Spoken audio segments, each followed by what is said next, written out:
നമസ്കാരം. ഞാൻ ഇന്ന് നിങ്ങളുമായി സംസാരിക്കുന്നത് the power of education to change the world. വിദ്യാഭ്യാസം ലോകം മാറ്റാനുള്ള ഏറ്റവും ശക്തമായ ആയുധമാണെന്ന് പറഞ്ഞത് നെൽസൺ മണ്ടേലയാണ്. ഇത് വ്യക്തിയുടെ ജീവിതത്തെ മാത്രമല്ല, ഒരു സമൂഹത്തിൻ്റെ സമ്പദ്വ്യവസ്ഥ, സാമൂഹിക നീതി, സാംസ്കാരിക പുരോഗതി എന്നിവയെയും മാറ്റുന്ന ശക്തിയാണിത്. വ്യക്തികളെ ആത്മവിശ്വാസമുള്ളവരാക്കുകയും കഴിവുകൾ വികസിപ്പിച്ച് സ്വതന്ത്രമായ തീരുമാനങ്ങൾ എടുക്കാൻ സഹായിക്കുകയും ചെയ്യുന്നു. വിദ്യാഭ്യാസം ജാതി, ലിംഗം, വർഗം തുടങ്ങിയ വ്യത്യാസങ്ങൾ കുറച്ച് സമത്വം ഉറപ്പാക്കുന്നു. ഇതിൻ്റെ മൂല്യങ്ങൾ സമൂഹത്തിൽ മാറ്റങ്ങൾ സൃഷ്ടിക്കുകയും പുതിയ അവസരങ്ങൾ തുറക്കുകയും ചെയ്യുന്നു. വിദ്യാഭ്യാസം തൊഴിലധിഷ്ഠിത കഴിവുകൾ നൽകി തൊഴിൽ വായ്പകൾ വർദ്ധിപ്പിക്കുകയും ദാരിദ്ര്യം കുറയ്ക്കുകയും സമ്പദ്വ്യവസ്ഥയെ മുന്നോട്ടു നയിക്കുകയും ചെയ്യുന്നു.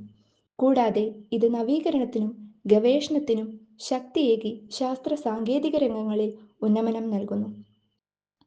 ജനാധിപത്യത്തിൻ്റെ ഉറച്ച അടിത്തറയായി പ്രവർത്തിച്ച് പൗരന്മാരിൽ രാഷ്ട്രീയ അവബോധവും ജനാധിപത്യ മൂല്യങ്ങളും വളർത്തുന്നു. വിദ്യാഭ്യാസം പ്രകൃതി സംരക്ഷണത്തിൽ ഏറെ പ്രാധാന്യമുള്ള പാരിസ്ഥിതിക അവബോധം പ്രചരിപ്പിക്കുമ്പോൾ ദീർഘകാല വളർച്ചയ്ക്കും മാനവ സമൂഹത്തിൻ്റെ ഭദ്രതയ്ക്കും ഉപകരിക്കുന്നു. വിദ്യാഭ്യാസത്തിൻ്റെ പ്രാധാന്യം അതിൻ്റെ ദീർഘകാല ഫലങ്ങളിലാണ്. ഒരു നല്ല വിദ്യാഭ്യാസം ജനങ്ങൾക്ക് അവരുടെ സ്വപ്നങ്ങൾ സാക്ഷാത്കരിക്കാൻ മാത്രം സഹായിക്കുന്നില്ല, അവർ ജീവിക്കുന്ന സമൂഹത്തെ മികച്ചതായി മാറ്റാനും പ്രേരിപ്പിക്കുന്നു. വിദ്യാഭ്യാസം സത്യം തേടാനുള്ള ആഗ്രഹവും തർക്കപരമായ ചിന്തയും വളർത്തുന്നു. അത് യുക്തിചിന്തയും നവീകരണവും പ്രോത്സാഹിപ്പിക്കുന്ന ഒരു സമൂഹത്തിൻ്റെ രൂപീകരണത്തിനുള്ള അടിത്തറയാണ്. ഇത് പരസ്പര ബഹുമാനവും സഹജീവി പ്രണയവും വളർത്തുന്നതിനുള്ള ഒരു മാർഗമാണ്. അതിലൂടെ ലോകം കൂടുതൽ സമാധാനപരവും നന്മയോട് കൂടിയതുമായ സ്ഥലമാകും. അതിനാൽ വിദ്യാഭ്യാസം ഒരു സമൂഹത്തിൻ്റെ മുന്നേറ്റത്തിനുള്ള വാതിൽപ്പടിയാണ്.